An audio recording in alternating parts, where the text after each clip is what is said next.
Hello, everyone, and welcome. My name is Becca Choate. I serve as Minister for Global Advocacy and Education with Global Ministries of the Christian Church Disciples of Christ and the United Church of Christ. Welcome to today's webinar. It's called Kairos Palestine, Faith in a Time of Genocide. I'm going to ask everyone who's joining us on Zoom to please introduce yourselves in the chat. Just to note, there will be a time for questions at the end, so please feel free to put them into the Q&A box at the bottom of your Zoom screen as they arise, or whenever you have questions come up, please put them there. We are currently live streaming this webinar to YouTube, so you'll be able to find it on the Global Ministries YouTube channel as soon as the webinar is over. We want to thank you all for attending today. It's good to be with you. And now I'd like to introduce my colleague, Dr. Peter McCary, our Global Relations Minister for the Middle East and Europe, who will introduce our speakers and provide some opening remarks. Peter. Thank you, Becca, and good day and welcome to all of you. Thank you for joining this special Global Ministries webinar focusing on the work and witness of our partner, Kairos Palestine, and with a special emphasis on their most recent document, released in November of 2025, A Moment of Truth, Faith in a Time of Genocide. As we gather today, the US and Israeli-led war against Iran remains unresolved, with many conflicting messages coming from Washington. Israel continues to occupy and strike southern Lebanon and other parts of the country, resulting in the displacement of more than 1/5 of Lebanon's population. But while the world's attention has focused on the war between the US and Iran and averting a greater global economic crisis, Israel's genocide of Palestinians in Gaza and intensified military occupation, combined with increased settler violence in the West Bank and Jerusalem, has continued. The world has witnessed but failed to curtail the consequences of the last 2.5 years of war, almost 6 decades of occupation, and the ongoing Nakba dating back to 1948.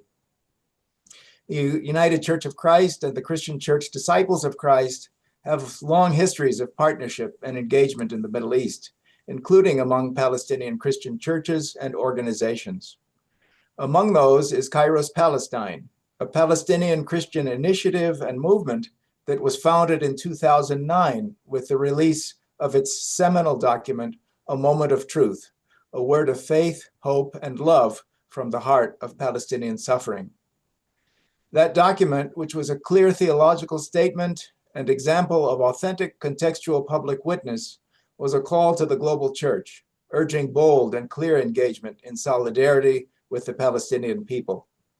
It has had significant impact on Christians around the world, including for the UCC and disciples. We are proud of our partnership with Kairos Palestine, nurtured through Global Ministries. Over the past decade and a half, Kairos Palestine has offered critical work in Palestine and globally, challenging Christians and churches to be truthful about the reality Palestinians live on a day-to-day basis and to understand the systems, including theologies, that undergird it. Their recent document, A Moment of Truth, Faith in a Time of Genocide, concludes by asserting that enduring solutions will not rest on the logic of force, but on the foundations of justice, equality, and the right to self-determination. Today, we are privileged to have with us 2 Palestinian leaders, both of whom are well known for their public witness and advocacy. Our first speaker today will be Rifat Qassis. Mr. Qassis has long been active in the Palestinian struggle and has over 35 years of experience in human rights, mainly child rights. He co-founded the Alternative Tourism Group and the National Coalition of Christian Organizations. Rifat has served as executive director of the East Jerusalem YMCA, founded the YMCA and YWCA Olive Tree Campaign, and has run the World Council of Churches Ecumenical Accompaniment Program in Palestine and Israel, based in Geneva. He has published 2 books, Palestine, A Bleeding Wound in the World's Conscience, and Kairos for Palestine. Rifat serves as general coordinator of Kairos Palestine and its global coalition. He will speak about the rationale behind the second Kairos Palestine document and name some of the key points in the document, including the current situation of Palestinian Christians. Then the Reverend Dr. Munther Ishaq will present the recommendations and outline the document's requests directed to the churches, with a particular emphasis on the theological dimension. Reverend Ishaq is a Palestinian Christian theologian and pastor, currently serving the Hope Evangelical Lutheran Church in Ramallah, and is the founding director of the Bethlehem Institute for Peace and Justice, a center affiliated with the Bethlehem Bible College. He is the director of the highly acclaimed and influential Christ at the Checkpoint Conferences. Reverend Munther is passionate about issues related to Palestinian theology. He speaks locally and internationally and has published numerous articles on issues related to the theology of the land, Palestinian Christians and Palestinian theology, holistic mission and reconciliation. He is the author of The Other Side of the Wall, and more recently, Christ in the Rubble, Faith, the Bible, and the Genocide in Gaza. He has been a visible and tireless Palestinian Christian voice and advocate, interviewed on international media, and has offered deep and challenging theological reflections for the world. His sermons in the Christmas season of 2023 and 2024, Christ in the Rubble and Christ is Still in the Rubble, have been viewed millions of times. Both Rifat and Reverend Munther are co-authors of Kairos Palestine and are also contributing authors to our book, Rooted in Faith and Justice, Christian Calls to Conscience and Cries for Peace in Palestine. After their presentation, we'll open up the time for questions and answers. Please put your questions in the Q&A box, not the chat box, so we can see them more easily. We're especially grateful to collaborate on this webinar series with the Social Justice and Witness Task Force of the New Jersey Association of the Central Atlantic Conference. And I'm grateful, as always, for staff colleagues and their work to make this possible, including Rebecca Choate, Minister for Global Advocacy and Education in Global Ministries, and Brooke Canada in the United Church of Christ's Communications Department. Rifat and Assis, welcome, and thank you both for joining us today. Rifat, can we start with you? Thank you, Peter. Thank you, friends and colleagues, for this opportunity to address you today. To understand why another Kairos document is necessary or was necessary, we must first recognize how profoundly and radically the context in Palestine has changed between 2009, when the first Kairos Palestine document was written, and the reality of the last 3 years. The earlier document emerged during a difficult period, difficult time, but still within a broken but yet functioning international political framework and barometers. Today, the situation in Palestine is a real crisis and historically unprecedented. Before and around 2009, violence against Palestinians was irregular. Gaza endured a tight siege and devastating wars every few years, but periods of relative calm would follow. The two-state solution was still officially alive, even if increasingly reduced to lip services by many countries. In recent years, however, the situation has shifted into a systematic, open-ended genocidal war and a campaign of ethnic cleansing with no clear end point. Gaza has experienced near total destruction, with hundreds of thousands of civilians killed, wounded, or permanently maimed, including countless children. The West Bank is undergoing maybe a quieter but equally alarming process of destruction. Refugee camps devastated, mainly in the northern part of the West Bank, civilians killed and injured, unprecedented movement restrictions imposed on us, and expanding annexation. The annexation is becoming something very visible today. Army and settler violence, and it's important to put army and settler violence together in one statement because sometimes people like to introduce the situation as if there are some lunatic type of groups who are practicing violence against the Palestinians. No, it is part of the establishment. This collective punishment today, it's at their peak. Jerusalem has increasingly become a closed and exclusive space for Israelis.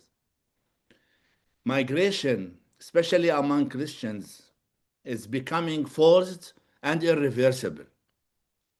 Remaining on the land, it's framed as resistance, and leaving becomes an act of survival. At the same time, Israeli political language has shifted from the discourse of security to openly religious and ultra-nationalist rhetoric that speaks in terms of extermination, ethnic cleansing, and demographic re-engineering. Just listen to Ben-Gvir and to Smotrich and many other ministers, including Netanyahu himself.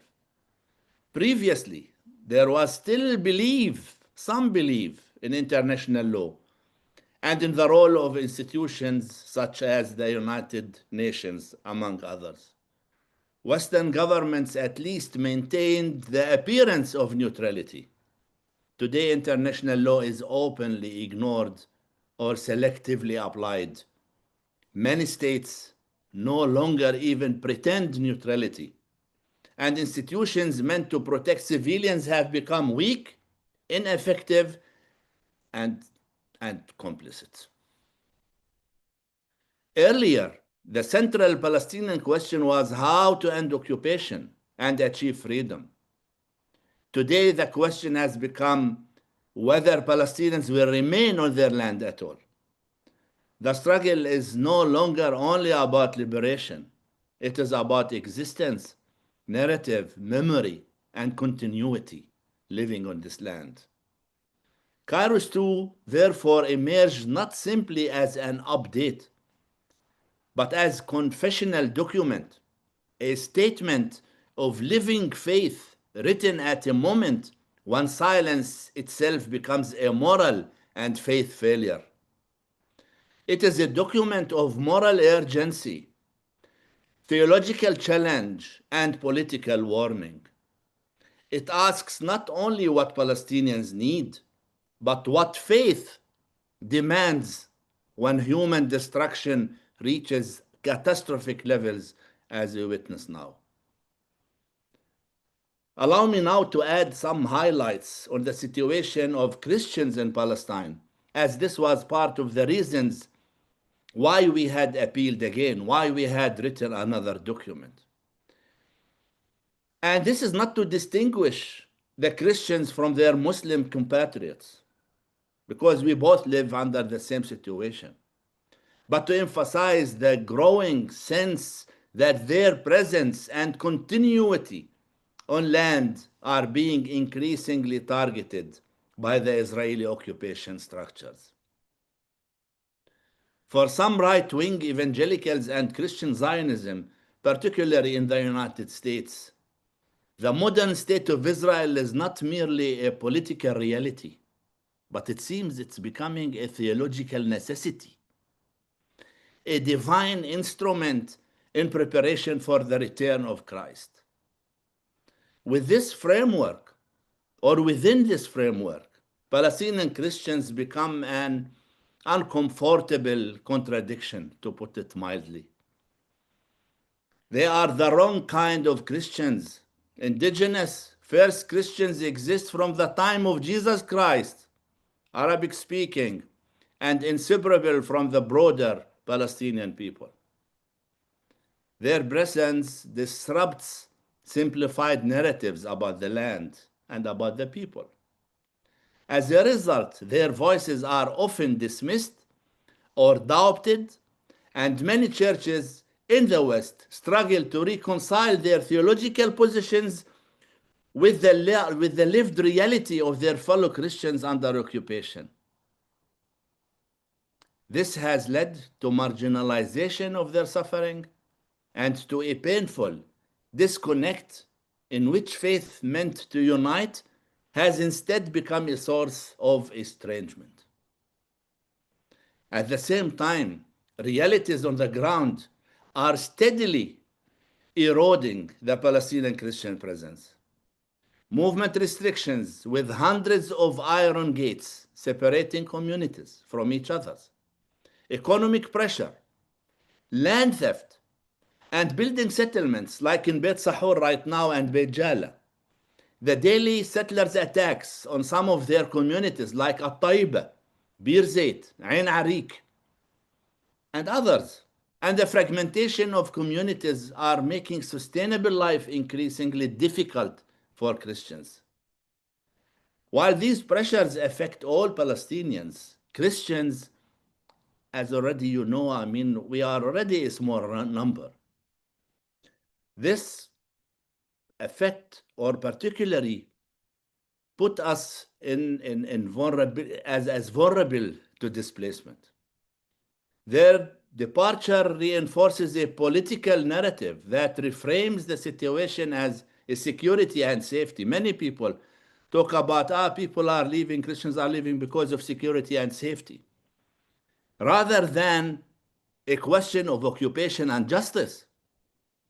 People are leaving because there is injustices committed against them, thereby weakening the understanding of our cause and also its international solidarity. The targeting of Palestinian Christians is not always overt, but it is deeply structured. It reflects a combination of ideology and policy that is gradually emptying the land of its indigenous Christian presence. In 2025 alone, there were more than 60 attacks against clergy and Christian activists, like the recent attack on the nun in Jerusalem. I mean, everyone, I think everyone saw this on TVs, where a fascist settler attacked a nun and injured her badly. More than 50 attacks on church properties, including, put some properties on fire. Over 3 restrictions on religious practices. And I think also many of you had seen what happened in the Fire Saturday during last Easter. Only 3% from the attackers were indicted, and the rest just went unnoticed. In the first quarter of 2026, these incidents have intensified even further than this. Why is this? Simply because Palestinian Christians are often politically engaged, well-connected internationally, and active in advocacy and mobilization. In addition to this, Christians, clergy, and theologians are in the forefront who are able to challenge successfully the current Israeli ultra-right-wing religious discourse. This visibility is one reason why they are increasingly targeted by settlers and the occupation apparatus. Today also, maybe later we can also discuss this, because there is a new Palestinian Christian Zionist Virgin is being created. And this is also encouraged by the current American ambassador to Israel and also by the Israeli occupation structures. And they are challenging the leadership of the heads of churches, claiming that they do not represent the Palestinian Christians. And let me know, I took maybe more time what I thought. I will go quick into mentioning some of the main points of in Kairos document 2. I think that the main issue about Kairos 2, that it stands as both a warning and an invitation. A warning about the consequences of abandoning justice, and an invitation to rediscover faith as force for liberation, equality, and peace for all people of the land. So at its heart, the document insists on one central principle: faith cannot be neutral in the face of systematic injustice. Christian theology must never be used to justify domination, exclusion, or the denial of anyone's rights. The document also challenges interpretation of scripture that legitimize oppression and calls for a reading rooted in justice, dignity, and the perspective of the vulnerable. One of the main points, the document names reality clearly and without ambiguity. Genocide, apartheid, settler colonialism, ethnic cleansing, forced displacement, and I know some of these concepts, people find it heavy on their ears to hear it, but this is the reality. This is the reality we live under. It addresses Palestinian prisoners as hostages in Israel, the remaining Palestinians in Israel, and the refugees in the diaspora. The document rejects misleading language such as conflict or both sides. We are not in conflict of anyone. And the document exposes the double standards of the international community, including the church, unfortunately. Secondly, it presents Zionism as a settler colonial ideology that contradicts core Christian values and identifies Christian Zionism as a theological distortion and heresy. And it calls on churches to engage in repentance and accountability for ignoring the Palestinians for such a long time. Third, the document affirms creative resistance grounded in love and justice through civil actions and popular actions, BDS, boycott, divestment, and sanctions, legal struggle, and global solidarity, and defends the right of an occupied people to resist by all legitimate means. Fourth, it issues a clear call to the global church and the international community to move beyond neutrality and embrace the practice of costly solidarity and accompany the people who are practicing costly resistance and resilience, and to speak truth to power as a responsibility, not a slogan. Fifth, it speaks internally to ourselves, to the Palestinians, calling for unity, democratic renewal, and resistance to fragmentation, corruption, and despair. We were very tough criticizing ourselves in this document. It emphasizes that external justice must be matched by internal responsibility.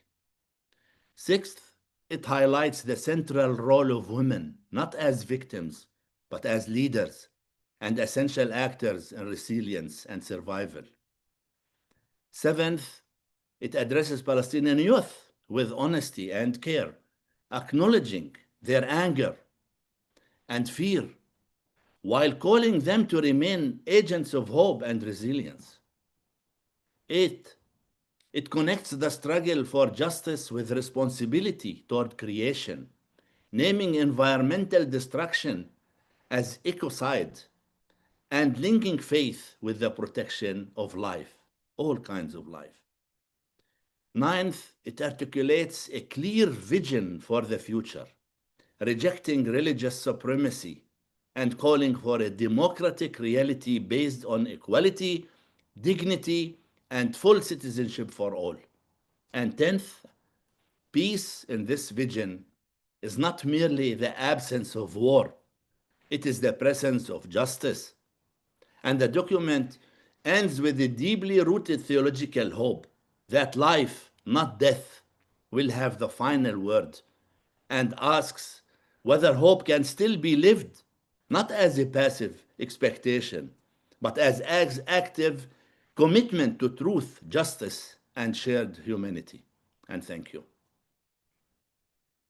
Thank you so much, Rafat, for that sobering assessment of the reality as it's lived today, and also that very clear point-by-point summary of what the Kairos Palestine 2 document says to the world and to the Palestinian community itself. I'm sure it generates a lot of questions and also solidarity, and I encourage our audience to post your questions in the Q&A box. We'll have an opportunity for that in a little bit. But before that, we want to turn to Assis Munder and ask you to share from your perspective as well. Thank you. Hello, good morning, good afternoon, everyone, and thank you for joining us in this important webinar. Thank you, Peter and the team, for organizing it.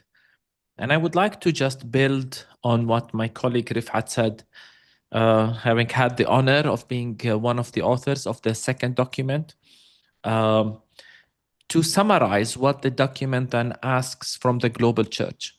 Many times, there is a sense in which we Palestinian Christians speak, and then we get, so what can we do?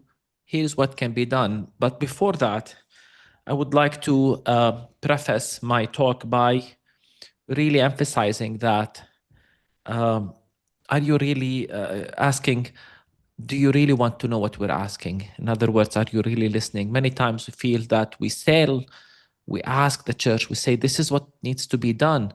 And the church says, yes, we listened, we came, we prayed with Palestinian Christian, we listened to their cries. And then the church ends up doing whatever it was doing to begin with and completely ignores the plights and voices of Palestinian Christians.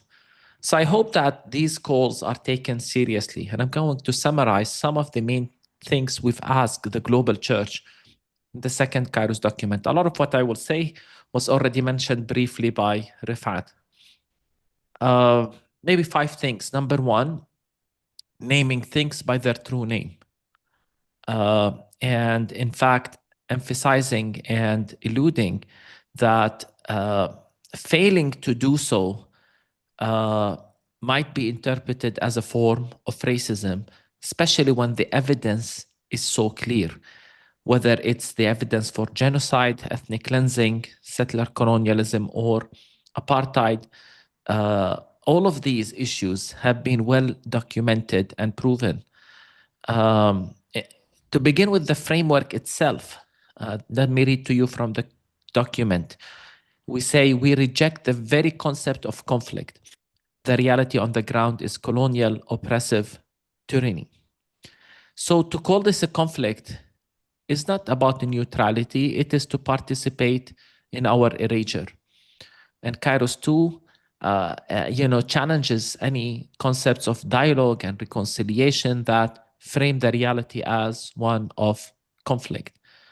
To us, this reinforces injustice. And as Palestinian Christians, we say that we have every right to ask the global church, can we really truly be in fellowship with churches that were silent or that deny our genocide? Can someone claim solidarity with us while refusing to say the word genocide? Again, this is not a theological debate, but really, I would say an assault on our humanity when there is a denial to something very, very clear and well documented. The framework for what a genocide is was put by the Western world mainly following the Second World War. And so when we apply these criteria, and numerous organizations have done so, and the church insists on not calling it a genocide, we have the right to ask, why? Do you reject the framework to begin with? Then tell us you don't accept the Geneva Conventions, the Reichstag. Tell us. Or do you reject the integrity of the reports, whether it's the human rights reports, the UN reports, these hundreds of genocide scholars, and tell us these people are corrupt, deceptive, including the numerous Jewish scholars themselves. Maybe they are self-hating Jews. Or you don't think Palestinians are human, as such human rights don't apply to Palestinians. So in the document we say we have every right to ask, How can one speak of Christian fellowship or communion while denying, supporting, justifying, or remaining silent before genocide, especially when such acts are committed in the name of God and Scripture? The second point Kairos insists is to confront Zionism in all its forms and Christian Zionism with unprecedented clarity. Kairos 2 is probably the most explicit theological rejection of Zionism and Christian Zionism ever produced by Palestinian Christians. And again, Kairos 2 makes sure this is not about evangelical Christian Zionism that is obsessed with the end times only. It's any theology of exceptionalism. In fact, Palestinian theology in the last few years have been very clear that Christian Zionism exists even among mainline Protestant churches in different forms, when there is a talk of special relationships, special status, or when there is an endorsement of Zionism. Zionism is a continuation of European colonialism. It's built on racism and ethnic and religious supremacy.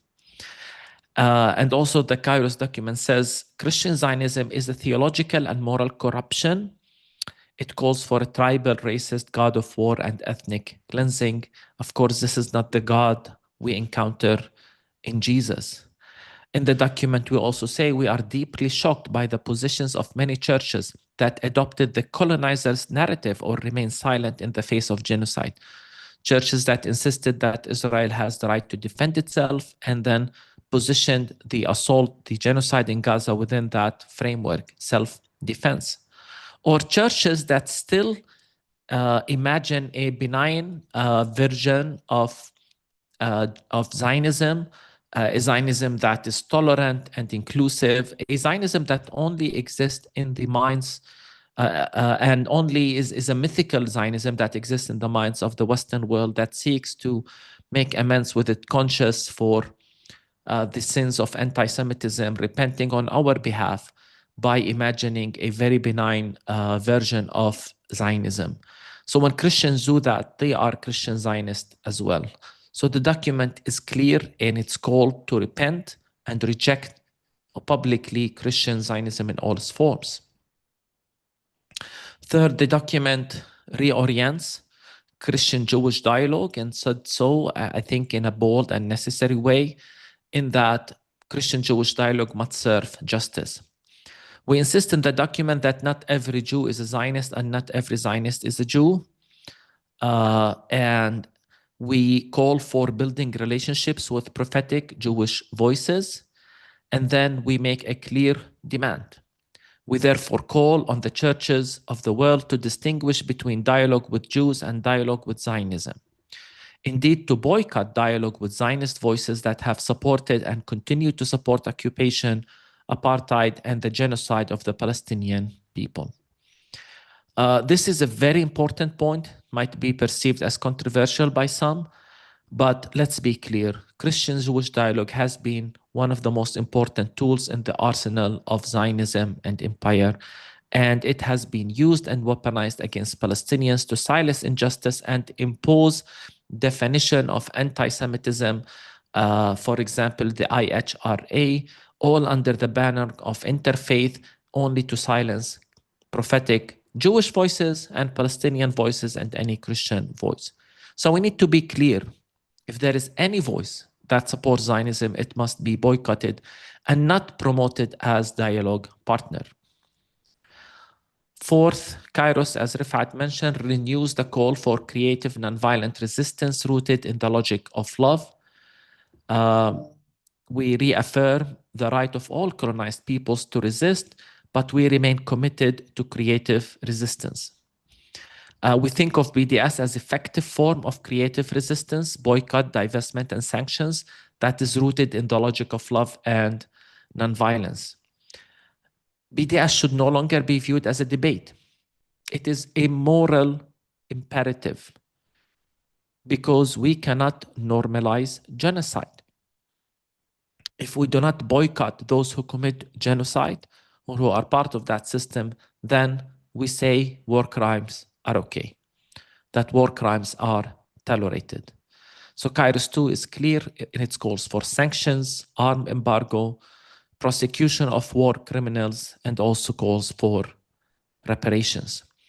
And we call upon all people in that regard, all people of good faith, all people of conscience, believers from every faith, and persons of convictions to create alliances that create grassroots movements that towards that end.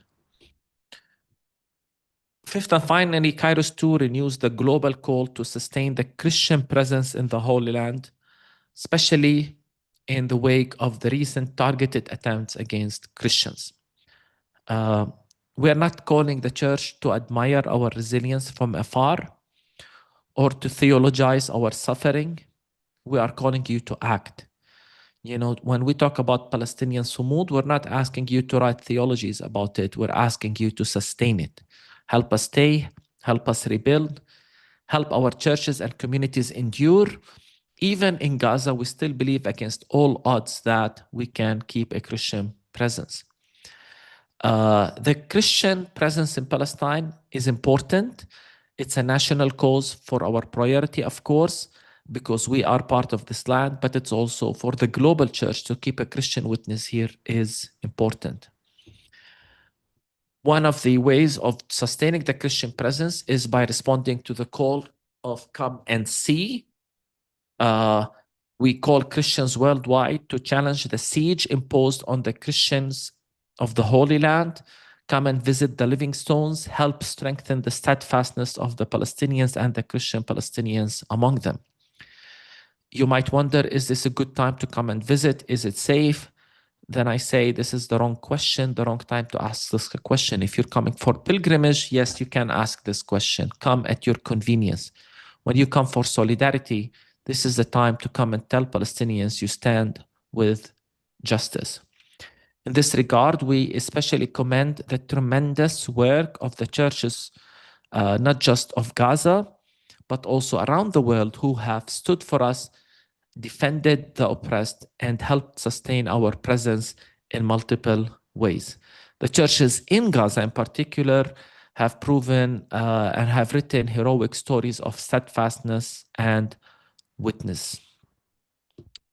So, in conclusion, having made these calls, again, I repeat what I said in the beginning. We might wonder, many churches did not listen to Kairos I, other than say, we listened but did not do what we've asked them to do.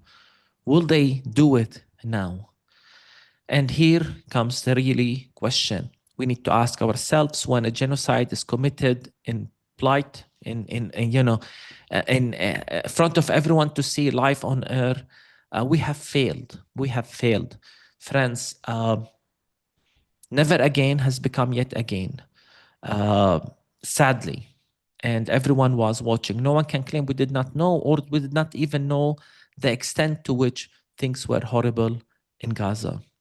In that regard, yes, Kairos II is an act of lament, but also repentance and a call for action. When you act, it will be costly. You will be attacked, you will be challenged, you might lose. But the Bible calls us for costly solidarity. Jesus said, I was a prisoner and you came and visited me, identifying with that cause. It is costly, but for us also it's even more costly. For to stay is costly, to rebuild is costly, even to raise children in hope is costly, and to continue hoping in the face of death is costly. But this is precisely the moment for that. So the call for Kairos, from Kairos II, to summarize it, is a call for costly solidarity. Thank you. Thank you so much, Sis Munder, for that very clear elucidation of the calls of Kairos Palestine, the second document, but also of the consistent call that Kairos Palestine has made for the last 17 years. It's really important for our members and for Christians around the world to hear that so forcefully and so clearly.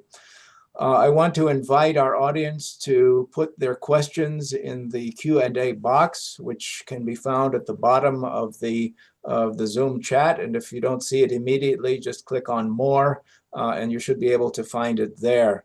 I want to just start off by asking an obvious question, and that is, what response have you heard and experienced already following the Kairos Palestine 2 release in November from churches and denominations, but also from Christians and movements, not only in North America and Europe, but also in other parts of the world? I'd be really interested to hear what response you have already experienced.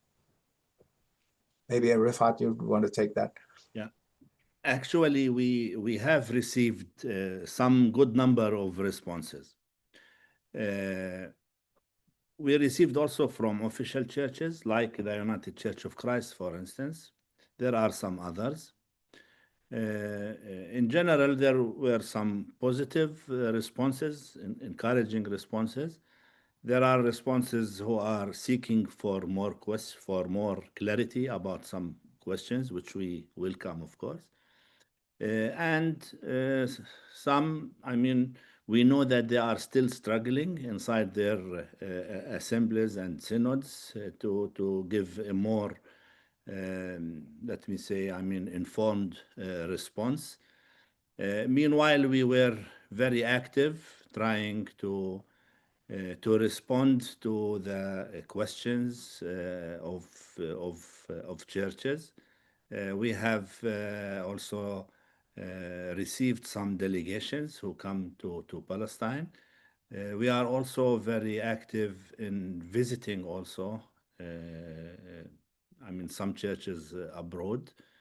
So in general, I can say that we are a bit of satisfied from the number of responses, but we are still seeking more responses, and we are still waiting also for the World Council of Churches to share the document with its members as they promised, and maybe this will include more responses in the near future. As Munther said, and I think he put it rightly, it's not a matter of just receiving a good statement with good words, but we need churches and friends to act beyond words, because statements are not enough. And the situation, we are really at the edge.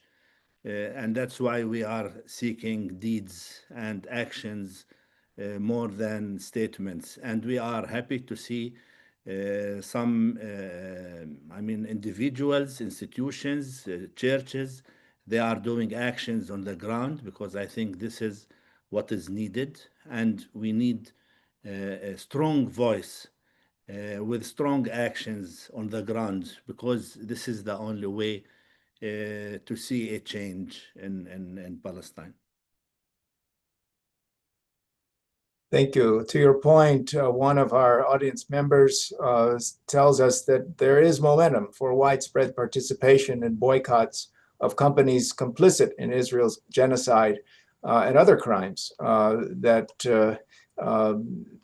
That momentum is increased with public declarations by churches as they continue to participate in BDS. So suggestions for slogans and signs that can go in front of churches are welcome. And one that I might point our audience to is the Apartheid-Free Communities campaign, which has been launched and which has a growing number of members. So that is one way to do it. But there is also a question that is maybe a little less optimistic, and it says, is there anything that can be said to the large number of people here in the US and globally who are denying that a genocide is even taking place? Should we just give up? I think you're saying no, but please address this despair and this lack of hope that people may be experiencing as they see no change in terms of policy. Munther? Yeah, I think we need to confront those who deny that there is a genocide. and we need to know where people stand. And such a matter with such national trauma, I don't think we as Palestinians will just let it go and say, yeah, it doesn't matter whether you acknowledge it or not. As we say in the document, this is really an assault on our humanity. What to say is really confront those who deny it, to tell us why they deny it's a genocide. Here is the framework, here is the definition, and then here is the studies. Unless those who deny pretend to be the experts in international law. Let's confront people with the numerous amounts of studies from human rights organizations like Amnesty, like Human Rights Watch, like B'Tselem, the Israeli one, Al-Haq, the Palestinian one, the numerous special reports from UN agencies, but then also the genocide scholars. They have multiple associations. They said as individuals they have spoken, but collectively they have spoken. And as I said, then confront those who deny genocide to tell us why. Is it that they denounce international law and human rights? Then they should tell us they don't believe in it. They denounce the definition, tell us. Or they think all these experts who said it's a genocide are fraud. Then they should tell us, including, by the way, as I said, the Israeli ones. Or they don't see our humanity. So they must be confronted. We shouldn't just say, yeah, it's not a genocide. No, it's not a genocide given all this evidence. Why? We want to know, how do you respond to this? This is a well-documented genocide. Well-documented.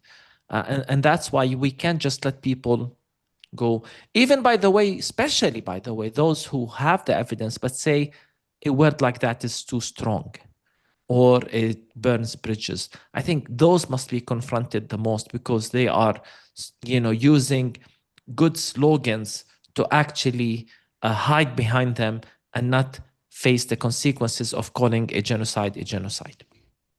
If I may add one sentence to build on the last sentence which Munzer said, this is just like what happened in the first document. I mean, some churches, they just seek for excuses not to do anything. Yeah? I mean, even if these churches, they do not recognize what's happening in Palestine as a genocide. Okay, what is it then? Should we continue being killed on daily basis, maimed on daily basis, the destruction on daily basis, the movement restrictions which forbid us from moving from one community to another? All this can be gone, doing nothing, because they do not agree on genocide? Okay. I mean, if somebody is being killed, what's the role of the church to do? So finding excuses, we found it also in the responses of the first document. No, we cannot agree on BDS, we cannot agree on that. Okay, don't agree. Disagree with us, but do something. Do something. One of our audience members, who is a former president of Disciples Overseas Ministries, which is part of Global Ministries, says, as a Black American rooted in a Black congregation, I just say that a majority of Blacks are in solidarity with the Palestinians. One thing you talked about in your presentation, both of you mentioned it, was the new Palestinian version of, or Rifat, you especially named this, the new Palestinian version of Christian Zionism. Can you talk a little bit more about that? And then maybe Assis Munzer, just speak a little bit more about Christian Zionism in the mainline churches as you observe it and experience it. Recently we started to see that, targeting Christians, Palestinian Christians, is not just something, we create or invent. This is something real. And I explained why. Because we are excellent in advocacy and mobilization. We have an audience. We can connect to the international audience, easily, easier than others. So that's why we are targeted. Very recent, there were some groups established inside Israel, mainly inside Israel.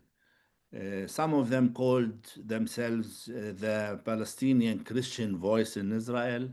The second group called itself the Soldier. No, they don't use the word Palestinian. the Christian voice. They the don't Christian know. voice, yeah, of course, the Christian voice in Israel.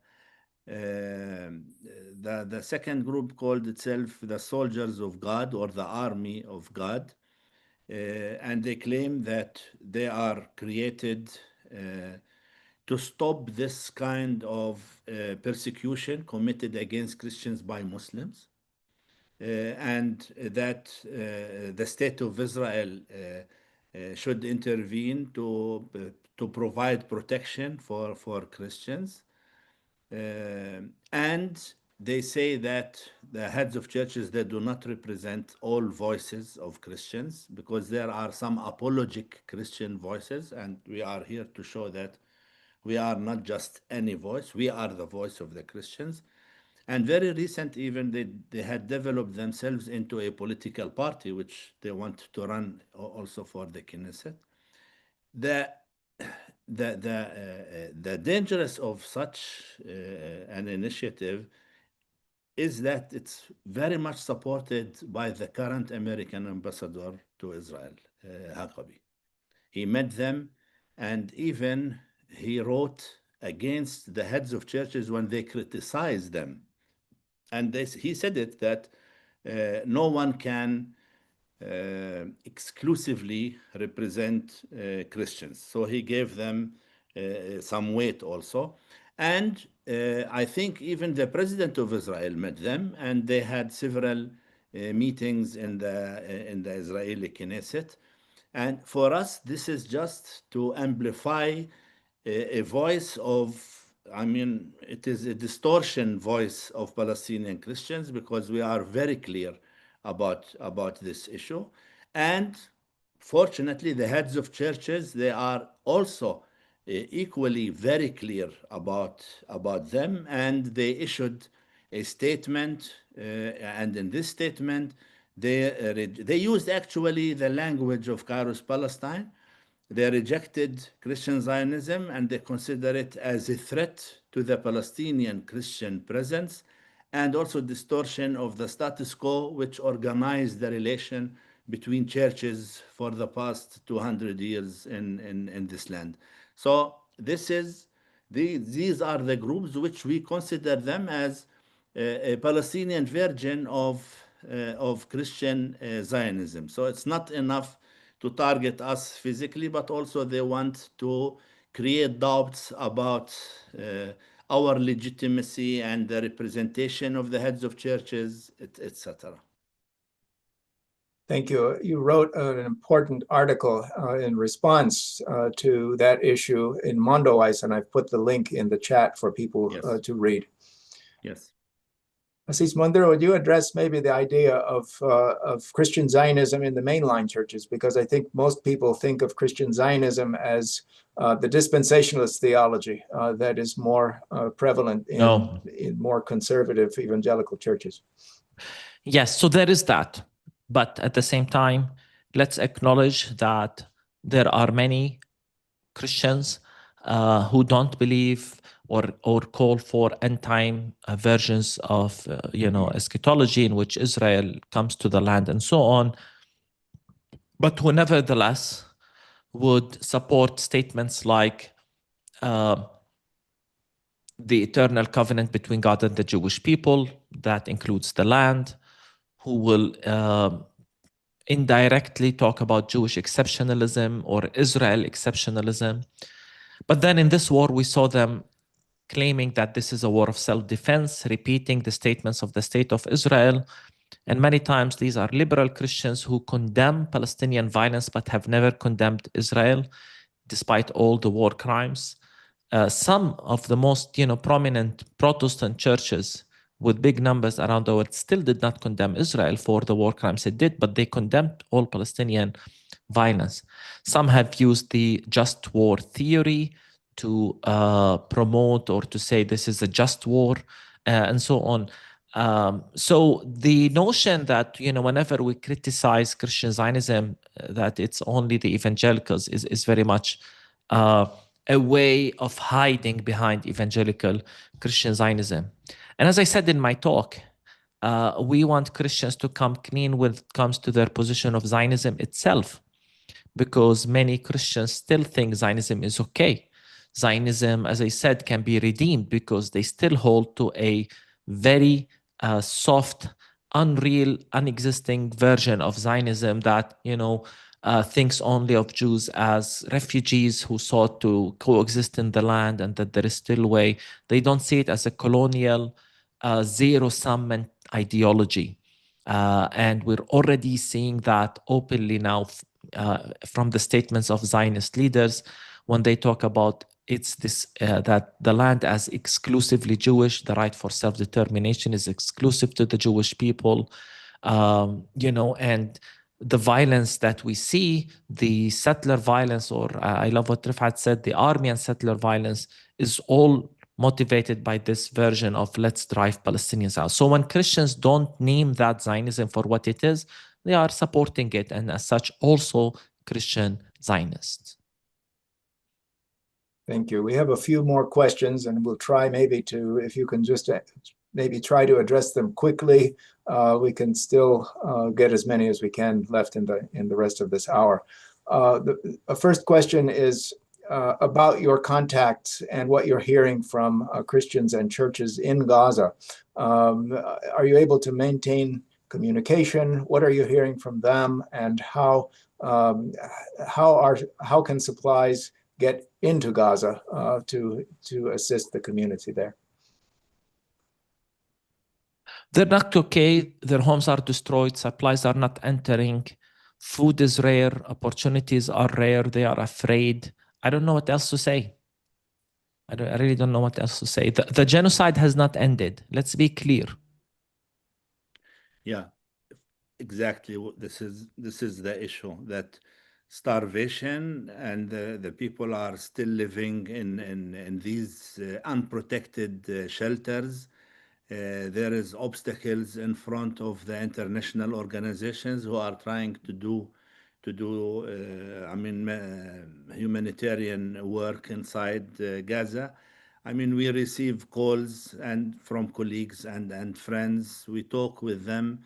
The situation is, it is just hard, devastating. You cannot continue listening to the suffering of the people. Sometimes media only focus on killing and maiming and demolishing. But for instance, there are very rare media talking about, a colleague of mine, she's a female, she was forcibly displaced 8 times in these past 2.5 years. And the other day she was talking to me and my daughter, explaining how she go to the toilet. She wakes up at 4 o'clock in the morning to queue in front of these 6 toilets of they are, she's better than others. When she says we are better than others because we still have closed toilets, queuing since 4 o'clock till 8 o'clock to have, to serve herself in the toilet, and then to queue in another line for bread for breakfast, and then to queue for water to have a shower every 2 weeks. So this kind of suffering, which sometimes people, we do all these services without noticing, but for them, everything needs nerves and needs strength. But to end on a good position, still people are hopeful, still people are struggling, and it's just something nice to say that one of our colleagues, he's member of the Kairos board of directors, he just ended his doctorate. So he got his PhD certificate last week from a university in Malaysia online. So people are still living with hope. They are still struggling for their life, but also for their future and the future of their children. Thank you. On that, Assis Munder, did you want to add something, or? No, I have to jump for another I understand. webinar. Okay. Rifat can take the rest of the questions. I also, but I can if needed. What we will do is we'll collect the final questions and maybe ask you for a response by email. Perfect. Or we will try to answer them if they're directed for us. But we want to thank you both. We want to let people know also that the UCC and Disciples together are supporting partners in Palestine and in the Middle East, and including in Gaza, in their response to provide relief to the people who are suffering. And at the same time, the people there, the partners, are experiencing the same reality that everybody else is. So even in the middle of the distress, they are committed to providing important response to the people there. So these are ongoing relationships. We want our audience to know that we're grateful for your participation today, and we hope that you'll share the resources that you have received and information and insights and challenges with the people in your communities.